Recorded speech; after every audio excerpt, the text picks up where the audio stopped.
I had to dig a little bit, but here I go. Got some Teflon tape. You can get this at the hardware store, of course.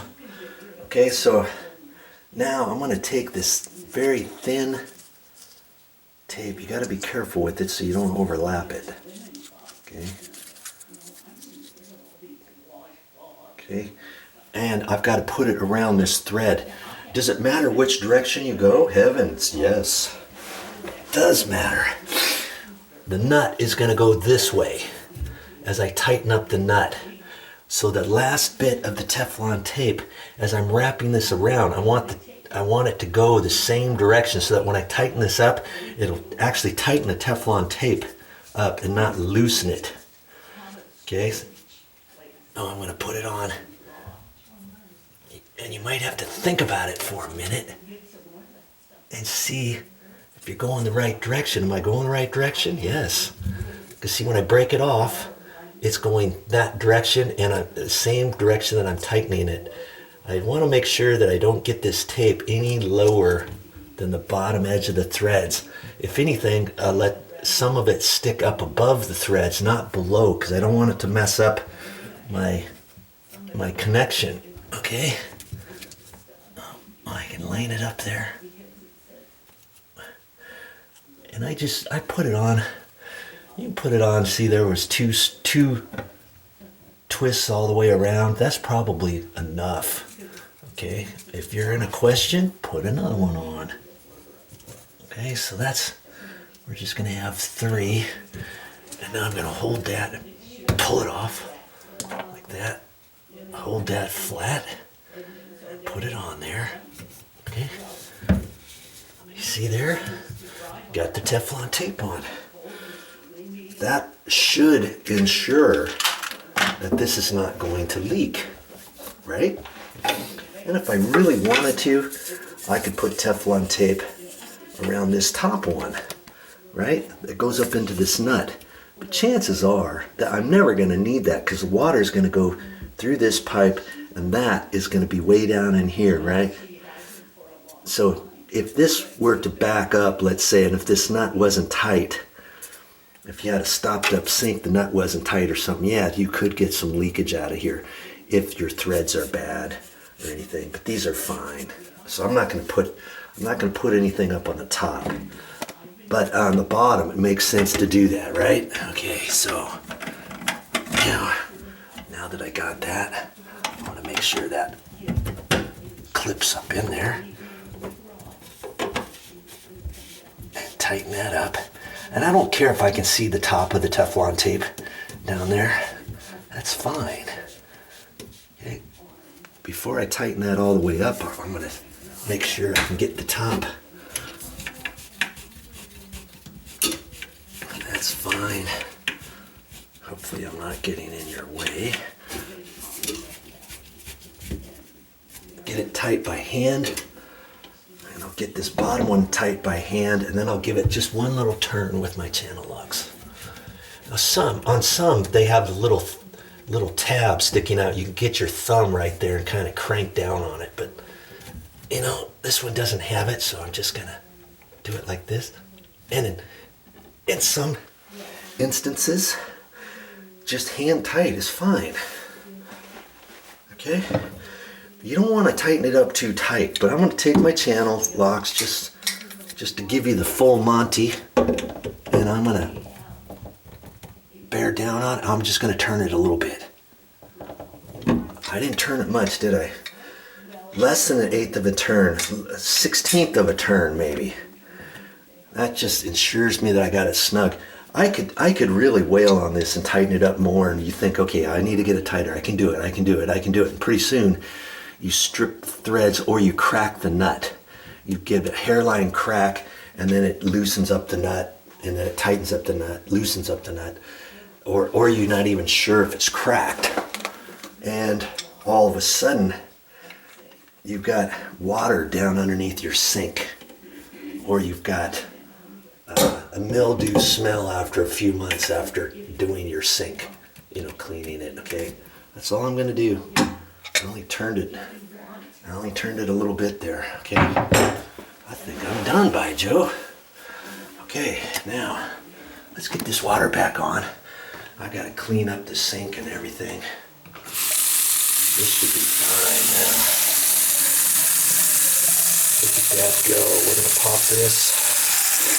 I'm gonna let that run a little bit.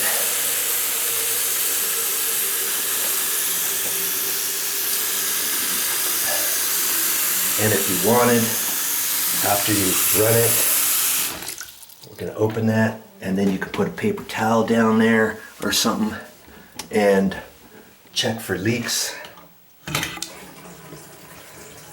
Like I got it popped up, it's popping up nicely.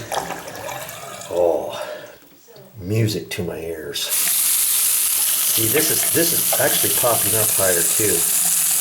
And maybe, just maybe, the last person who worked on this, and I think it was me, but I never took this apart. They might have had this hooked on the other little hole, so when you pop this up, it was only popping up hardly any. Did you remember that? And it's kind of coming down. It's kind of loose, but it's in there. I can't pull it out, and that gives you all kinds of room there. Before, it didn't pop up that high, did it? I think that was an issue too, because a little bit of hair in there got it clogged up, and then it was angled back at an angle, so when he popped it up, it was only coming up a little bit, and the bottom of this was hitting down at the edge, and where that rubber gasket was, it was hitting on the rubber gasket a little bit, and I could tell if I just, you know, before, when there was water in here, after I cleaned it the first time, before I pulled it all apart, I moved it just a little bit like that, and it flowed easier. You remember that? But I wanted to do the extra mile anyways. That way I'm giving you added benefit of other things that it could be. And you saw the different sludge that we cleaned out of this. I was able to take the pop-up valve out all the way, clean that off, put it, and because I did all that, when I put it back in, it went in the right hole, because there was two holes on that before. See how high it's popped up? When I pull it, it goes down all the way. And if yours doesn't pop down all the way, it might not have anything to do with the popper. It might have something to do with this. Because you can see under here, see it fits on a rod with different holes in it. And it's got a little kind of like a spring-loaded goodie on there. See, a metal deal? You could take that off, and you can adjust up higher, down lower, whatever. They happen to bend this up. Usually this is just straight down. And if yours isn't popping down all the way, maybe you have to adjust this to one lower or one higher.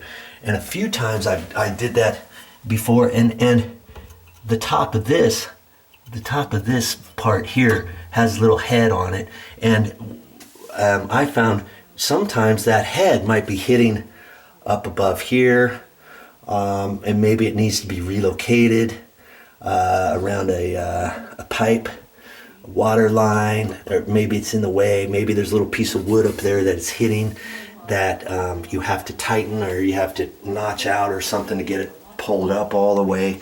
I mean, there's different things that can happen.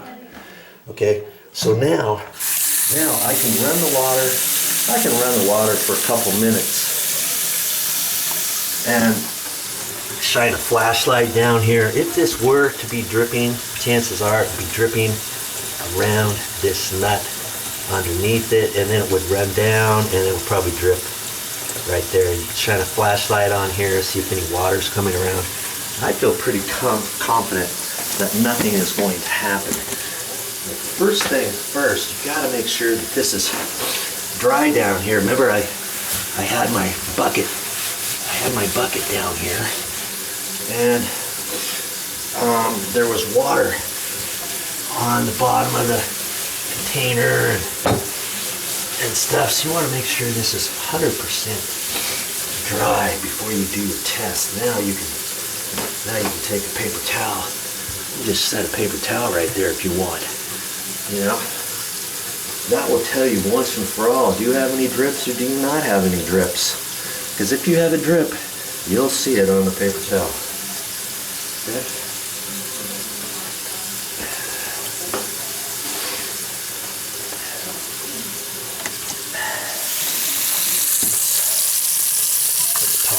One more time. We'll have to wipe all this before you get all done. Don't tell somebody, okay, I'm fixed, everything's done, and leave a mess down there. I'm gonna wipe this whole area out. I'm gonna wipe around the sink, up on top of the sink. I did some work over in the tub too. If you want to see that video, I've showed how to pull that apart, how to unclog that if you do have a clog in the tub. So I've got to wipe that down. And then I've got to put all the stuff back underneath the sink. And I'm at my mother's, and she had all kinds of junk down here. And so here's a tip for you. When you pull everything out of the sink, try to mimic as you put it up against the wall. I've got it in the other room. Try to mimic stacking it in the same way that you took it out of here, so that when I get ready to put it all back in here, I'm gonna have it exactly like how my mother wants it. Okay.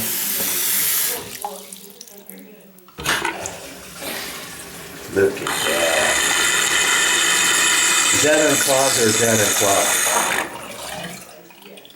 Oh, that is so sweet. If you had a plumber come out here to do that for you, how much do you think he would charge you? Probably 125 bucks. That's my guess. It could be more, it could be slightly less, but it's gonna be a hondo one way or another. Okay, at least $100 probably. And it's simple, easy things. You got a little bit of Teflon tape, pair of pliers, pair of channel locks, and they have the channel locks in about 3 different sizes. I usually get like the medium size, and that usually helps me with anything I need. You get one too small, and then you can't get it around the nut, maybe. Okay? And then I've got my bucket, my knee pad, and my zip it. Okay? That's pretty much all you need to fix something like this usually. Okay? Now, if you get to this point, and if it's still backed up and you know you've done everything that I've showed you, then chances are, more than likely, it's going to be plugged up from this point on down.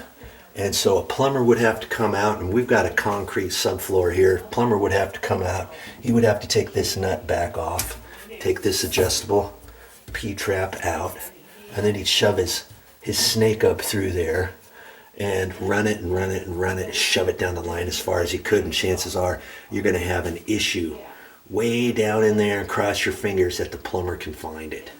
Okay? But hey, you try all this stuff that I showed you first, and more than likely you'll get it fixed on your own. Well, that's all I got for this time, but I'll be back with more videos.